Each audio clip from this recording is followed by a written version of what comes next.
All right, so you're wanting to bring something new to Matthew 22:37 to 39 for your sermons and Bible studies, something that moves past those typical Sunday school interpretations. Yeah, it's a passage that pastors and Bible study leaders have probably taught on more times than they can count. Right. So the challenge is, how do you find those hidden gems that can really connect with your audience, make them see this passage in a new light? Exactly. And it sounds like you've got a stack of sermons here from different pastors that do just that. Mm. What are some of the, I guess, the less obvious, more unique things you've seen them do with this passage? Well, one thing that jumped out at me was how many of them talked about ordered self-love. Ordered self-love. Okay, that's not something you typically hear in a sermon, so I'm curious how they're using that term. Yeah, it's not your typical Sunday school fare, but a lot of them are drawing on St. Thomas Aquinas, who made a distinction between like a prideful self-love, the kind that's all about ego, and the kind of self-love that's actually crucial for spiritual growth. So it's not about putting yourself above others, but recognizing that you need to take care of yourself in order to love others well. Exactly. It's like one pastor put it. He used the analogy of a tripod: love for God, love for neighbor, and love for self.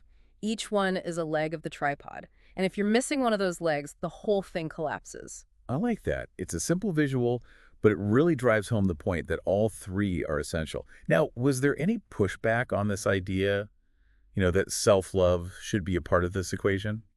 Some of the pastors address that head on. They acknowledge that some people interpret this passage as saying that love for God should completely overshadow everything else, including love for yourself. Right, right. But they argued that neglecting self-care can actually hinder your ability to love God and others fully. Makes sense. You can't pour from an empty cup. Now, speaking of interesting illustrations, I noticed one sermon that used a rather surprising example to talk about this idea of ordered self-love.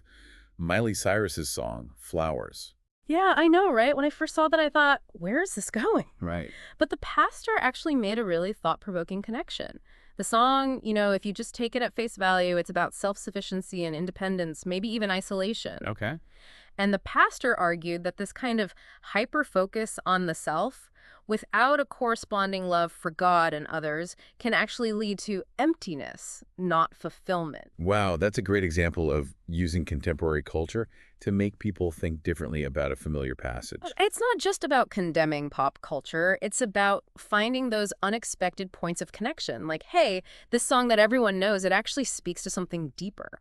I love that approach. It definitely grabs your attention. Now, aside from self-love, were there any other themes that emerged from these sermons? Definitely. Several of the sermons emphasize that love isn't just a feeling, it's an action, a choice. Oh, right, right. And they dug into the original Greek word for love in this passage, agape, to show how radical and countercultural this love really is. Because agape is distinct from those other Greek words for love, right? Like eros, philia. Exactly. Eros is romantic love, philia is brotherly love, storge is familial love.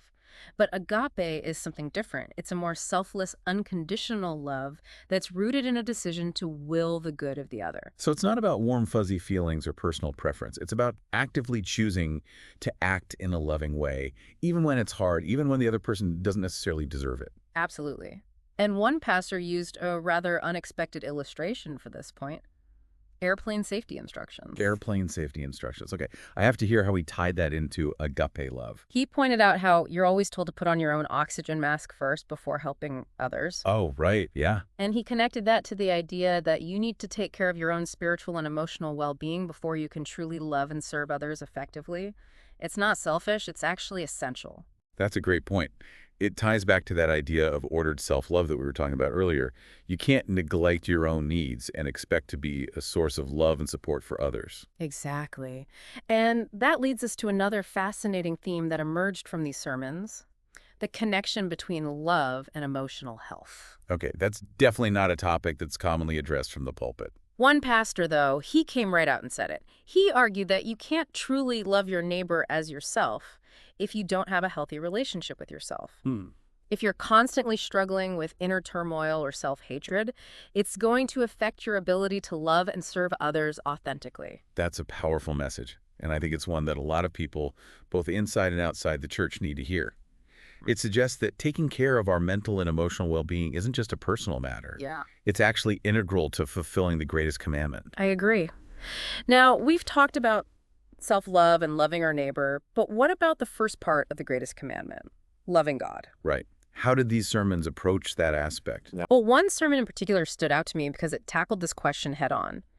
It argued that God should be our absolute top priority above everything else, even above our spouse. Okay, and how do they illustrate that? The pastor used a really vivid analogy of a trapeze artist letting go of one bar to grab another. Okay. It's a risky move, it takes complete trust. Mm-hmm. And the pastor said that this is what prioritizing God looks like, letting go of lesser priorities, even things that feel safe and familiar, and fully embracing our relationship with God. That's a powerful image. And he connected this to the meaning of the Hebrew word azab, which means to leave or to let go. Right. Yes, exactly. It's not about completely abandoning other things in our lives. It's about putting them in their proper place. God first, then spouse, then everything else. So it's about reordering our priorities, making sure that our love for God is the driving force behind everything else. Right. And speaking of love for others, several of these sermons challenge the traditional understanding of neighbor as simply the people who live next door to us. Oh, interesting. How do they reinterpret that concept? They argued that in today's world, neighbors should encompass people from all walks of life, regardless of their background, beliefs, or social standing. So it's a much broader understanding of neighbor than we typically hear. What kind of examples did they use to support this idea? One pastor used the example of those "hate has no home here" yard signs that were popular a few years ago. Oh, yeah. I remember those. He appreciated the sentiment behind them, but he argued that they can sometimes create a false sense of inclusivity. Where we only welcome those who share our values and beliefs. Exactly. It's a kind of surface-level tolerance. And these sermons are pushing us to go deeper, to recognize the image of God in everyone, regardless of their differences. It's a challenge to move beyond performative allyship and into genuine love and action. Now, one thing that struck me throughout our discussion is how these sermons consistently emphasize the transformative power of love. What are some of the ways they talked about love's impact? They talked about how love can heal broken relationships, build stronger communities, and even bring about social change. It's not just a passive emotion, it's a force that can move mountains. I love that. It reminds me of that line from the Christmas Carol, "O holy night, chains shall he break, for the slave is our brother, and in his name all oppression shall cease." It speaks to the power of love to overcome injustice and create a more equitable world. Yes, it's a beautiful image. It reminds us that even in the darkest of times, the message of love and redemption can shine through. And it challenges us to be agents of that love, to work for a world where everyone is treated with dignity and respect. Absolutely, and it all comes back to Matthew 22:37-39, to that core message of loving God, loving our neighbor, and even loving ourselves. It's a passage that's both simple and profound. Yeah, we tend to think we know it so well, but it sounds like these sermons are revealing that there's always more to uncover. Well, I'm definitely intrigued to hear more. So we're back, and we've been talking about all these different sermons on Matthew 22:37-39. I'm really struck by how these pastors are going beyond just the surface level. Yeah, it's so easy to preach on a familiar passage like this and just kind of fall back on those same old interpretations. But these sermons are really digging deeper, finding those nuggets of wisdom that we might have missed before. Totally. And one question they really grappled with was, how do we know we're truly loving God? It's easy to go through the motions, to do all the right things outwardly, but what does it really look like in our hearts? Right. It's not just about checking boxes. And one pastor used a really interesting illustration to get at this. He talked about giving someone a luxurious fur coat as a gift, as a sign of love. And on a human level, that's a pretty amazing gift, right? But he argued that for God, it's not about the material gift itself. It's about the heart behind it. Exactly. True love for God, he said, shows up in obedience. Aligning our actions with God's will, that's the ultimate expression of love. That's a powerful thought. It's not about the outward show, it's about the inward surrender. Right, it's about that heart alignment. And another sermon took this idea even further. It actually questioned whether loving God and loving our neighbor are truly two separate commandments. Now, that's interesting. I mean, we usually think of them as distinct, but I can see how they're interconnected. Right, and this pastor went back to the original Hebrew to show how the verses are actually written in a way that links them together. They're not two separate entities. They're two sides of the same coin.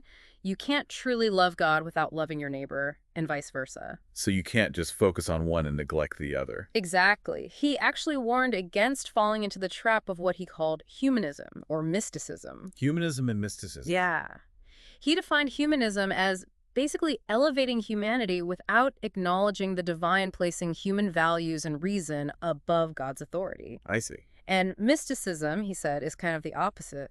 It's all about pursuing spiritual experiences, but neglecting the practical realities of loving and serving others. So it's about finding that balance, recognizing that true faith involves both our relationship with God and our responsibility to our fellow humans. Right. It's about living out our faith in the real world, not just in our heads or in our private devotions. And that makes me think back to all those creative illustrations we've been discussing.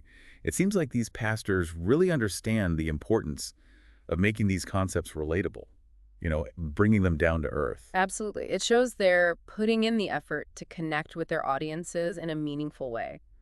Like that fur coat analogy we talked about, it wasn't just a random story. That pastor cleverly tied it into the concept of love languages. Oh, right. He was saying that obedience is God's love language. It's not about showering him with material gifts. It's about showing our love through our actions. Exactly. We need to speak God's language. Yeah. And remember that pastor who talked about those "hate has no home here" yard signs? Yeah, what a thought-provoking illustration. He was critiquing the idea of superficial inclusivity, that idea that we just need to be tolerant of people who are different from us. But agape love goes so much deeper than that. It requires us to actually engage with people who are different, to challenge our own biases. It's about moving beyond words and into action. Really living out that love in tangible ways. Absolutely. And one sermon specifically applied this to the context of marriage. Marriage. Now that's a relationship where all three types of love for God, for neighbor, and for self really come into play. Right, and sometimes they even clash. Absolutely. Yeah. So how did this pastor approach that? He talked about the importance of prioritizing God first, then one's spouse. And he used that powerful image of the trapeze artist, letting go of one bar to grab another. Yeah. To illustrate the reordering of priorities that's necessary in a God-centered marriage. So it's about letting go of anything that's hindering our relationship with God and with our spouse. Exactly. And he quoted Paul Tripp, who said, "You never get your capacity to love from the person you're called to love." Wow, that's a great quote. It's so true, though. We can't expect our spouse to be the sole source of our happiness. We put so much pressure on them to meet needs that only God can truly fill. Right. We need to find our primary source of love and security in God first, and then allow that love to flow out into our marriage. It's a beautiful picture of what a healthy, God-centered marriage can look like. And it all comes back to Matthew 22:37-39, to that foundational command to love God with all our heart, soul, and mind. And to love our neighbor as ourselves. These sermons are showing us just how powerful this passage really is, how it's not just some abstract idea, but a living, breathing command that can transform our lives and our relationships. They're giving us a roadmap for what it looks like to truly love God, love our neighbor, and love ourselves.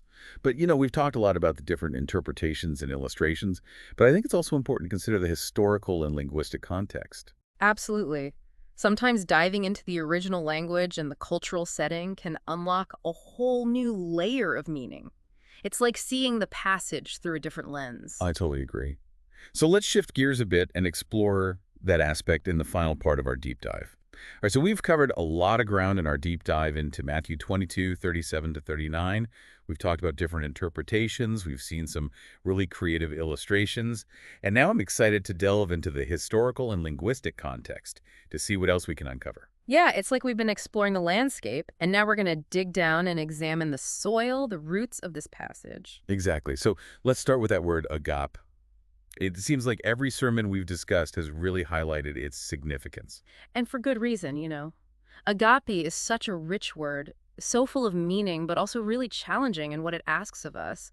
One sermon actually compared it to those other Greek words for love, like eros and philia and storge. Right. It's not just romantic love or friendship or family affection. It's something much deeper, more intentional. Exactly. One pastor even described agape as a love that's rooted in choice. It's not about how we feel.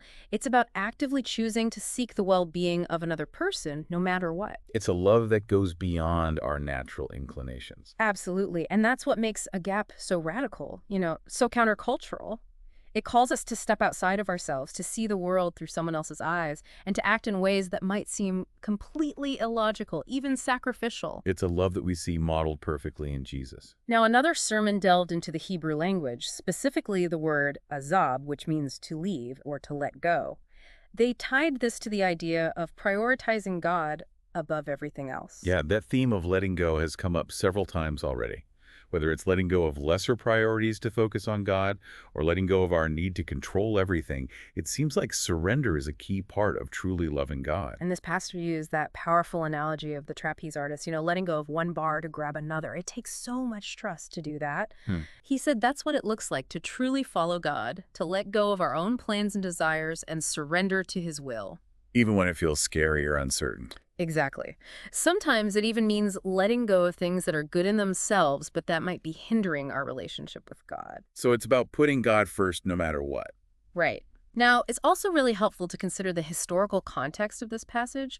One sermon reminded us that Jesus was actually answering a question from a lawyer who was trying to test him. Oh, right. It wasn't just some abstract theological discussion. Exactly.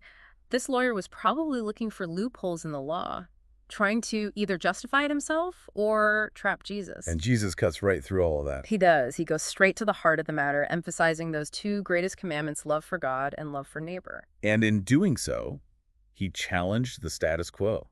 He redefined what it meant to live a truly faithful life. Right. It's not about outward rituals or finding loopholes. It's about a heart that's transformed by love. And that message is still so relevant for us today. Absolutely. It's so easy to get caught up in our own lives, our own agendas, and forget what truly matters. These sermons are a good reminder to recenter our lives on love, love for God, love for others, and even love for ourselves. Speaking of love for others, we've talked about how agape love is so countercultural, and it makes me think about how our understanding of neighbor has changed over time. In today's world where we're so interconnected with people from all over the globe, who is our neighbor? Yeah, it's a good question. It's easy to just limit it to people who are like us, who share our values. But these sermons challenge us to expand that definition, to see everyone as our neighbor, to recognize the image of God in every person we meet. It's a call to move beyond that superficial level of tolerance and into a deeper, more radical kind of love that crosses all those boundaries. So as we wrap up this deep dive, I think that's a great question to leave our listeners with. Who is your neighbor?